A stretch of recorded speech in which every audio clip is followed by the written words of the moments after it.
Alrighty, boys and girls, welcome back to another episode of Mart's Weld Shop. I know, I've been gone. I've been gone for a while.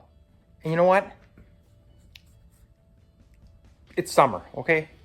I got the old S10 done here. Mostly done. It needs some tuning, but enough about that. Today,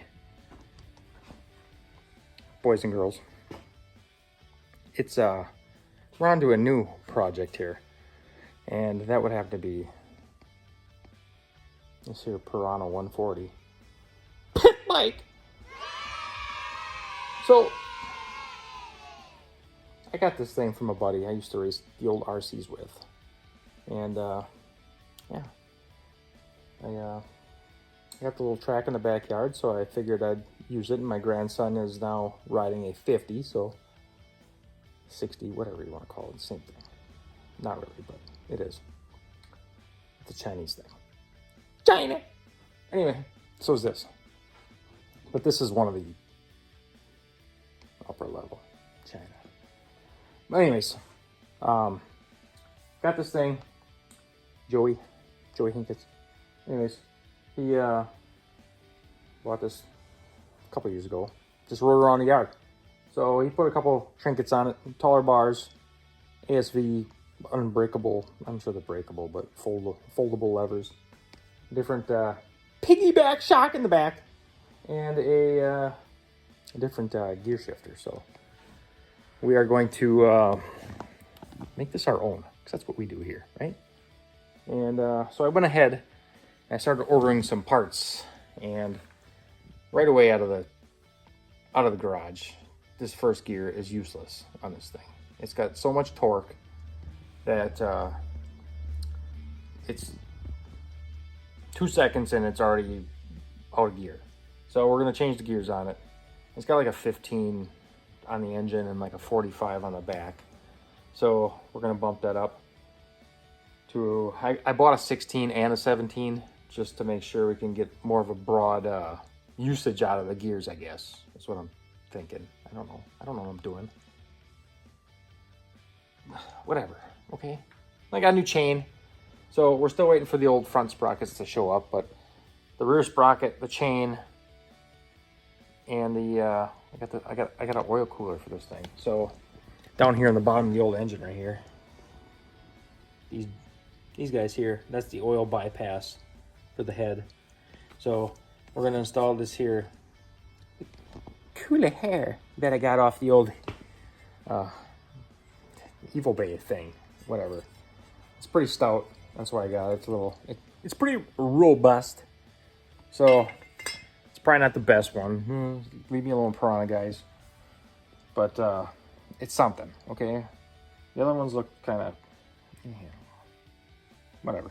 So where did I put my bracket? Anyways, it came with oil lines, a couple of these banjo fittings. It might be nice on the old S10 here. I've had such brake line issues on that thing. These look like they'd fit. Anyways, we're trying to make a bracket here to hang this thing, and the old Pirahna here has just got some brackets here, whatnot, not. And then there's also, I don't know if you can see them. Where's my finger? There's two right here.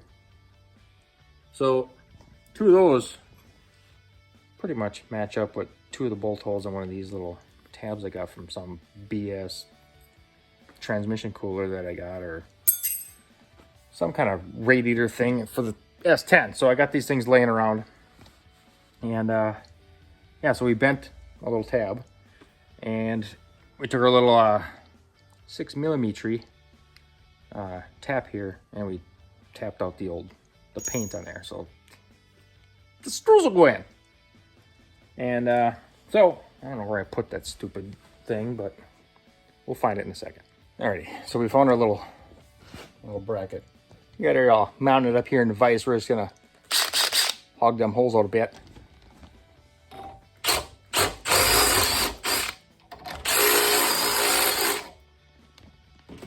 Should be suffice. sufficient. That's it. All right, back to the machine. Alrighty, back to the machine. Right here. Sorry, I got all vehicles in the shop today, and there is like zero room unless I went back there. But I backed in Mama's truck, so I'm taking the last 10 to work tomorrow because it's Hot Rod Thursday. Anyways, I got no room, so this is what we're dealing with, guys. So it came with the 2 outer holes. I blew one in the middle. Hopefully this thing holds on with that one. If it doesn't, we'll have to make a different bracket. So I got this stupid little bracket I made up in there. I don't know if you can see it. Where is it? There it is, right here. This thing. And I had to put 2 nuts because my bolts were too long. So I spaced it down a little bit. But she's pretty stout. She ain't going anywhere. So this little guy is gonna mount in there like such, behind the radiator shrouds, and it should be superb. So I'm gonna do that because I can't hold the camera, and then I'll show you when I got that in there. And hopefully these oil lines, I don't know why, but they're both the same length. You think one would be a little bit longer because it's got to go to the other side of the bike. That's just common sense thinking, but who knows?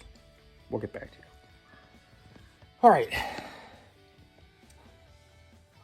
fellas and felitas, we got this here thing installed, and not too bad, not too bad. I put some grease.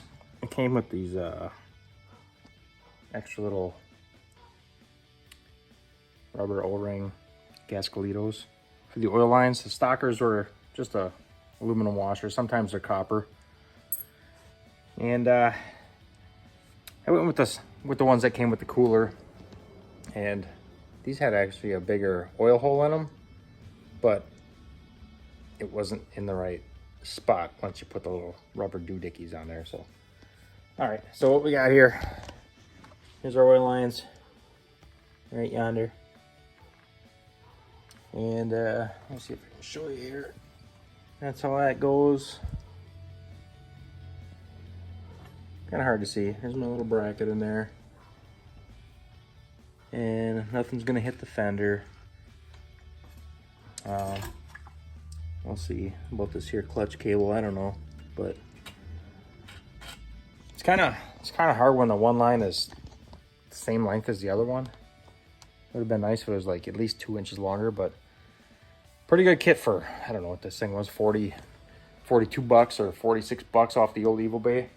And we'll see how she goes, see if it holds up.